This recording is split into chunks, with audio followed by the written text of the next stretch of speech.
നമ്മുടെ പുതിയൊരു വീഡിയോയിലേക്ക് എല്ലാവർക്കും അപ്പൂട്ടി എണീച്ച് പല്ലെല്ലാം തേച്ച് ഇങ്ങനെ ഇരുന്നിട്ടുള്ളേ. കുഞ്ഞാപ്പൂ സ്കൂളിൽ പോയി. കുഞ്ഞാപ്പൂ സ്കൂളിൽ പോയാലാണ് അപ്പൂട്ടി ചായ കുടിക്കുക. എന്നാലും അപ്പൂട്ടിക്ക് ചായയെല്ലാം കൊടുക്കാൻ സൗകര്യമാവും അല്ലേ? അതെ, അപ്പൂട്ടിക്ക് എവിടെയും പോകണ്ട. അതുകൊണ്ട് അപ്പൂട്ടിക്ക് തിരക്കുമില്ല ചായ കുടിക്കാൻ. കുഞ്ഞാപ്പൂനെ സ്കൂളിൽ പറഞ്ഞു വെച്ചിട്ട് മതി എന്ന് പറയും. അതുകൊണ്ട് അപ്പൂട്ടിന് ചായ കുടിക്കാൻ നോക്കലാന്ന്. ഇന്ന് നമുക്ക് ചായക്ക് എന്താണെന്നറിയാം? ചായക്ക് ഇന്ന് പച്ചരി ഉപ്മാവും മുട്ട പുഴുങ്ങിയതും അല്ലേ? നമ്മൾ പുഴുങ്ങിയത് എന്നല്ലാന്ന് പറയാ കണ്ണൂർക്കാർ അല്ല അപ്പൂട്ടി? അവരെ ഭാഷയിൽ പുഴുങ്ങിയത്, നമ്മൾ പുഴുങ്ങിയത്.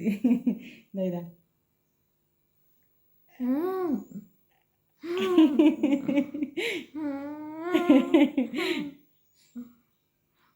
അമ്മ അങ്ങനെ കടിക്കാവോ അപ്പൂട്ടി?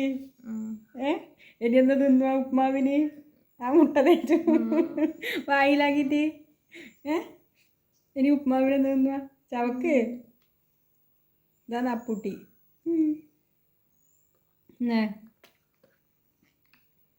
പിന്നെ ഇപ്പം അപ്പൂട്ടിക്കൊന്നും പറയാനാവില്ല, മുട്ട വായിലായി. എനിക്ക് ചിരി മാത്രമല്ലേ? ഇന്നത്തെ നമ്മളെ വീഡിയോയുടെ അവസാനിപ്പിക്കുന്നല്ലേ അപ്പൂ?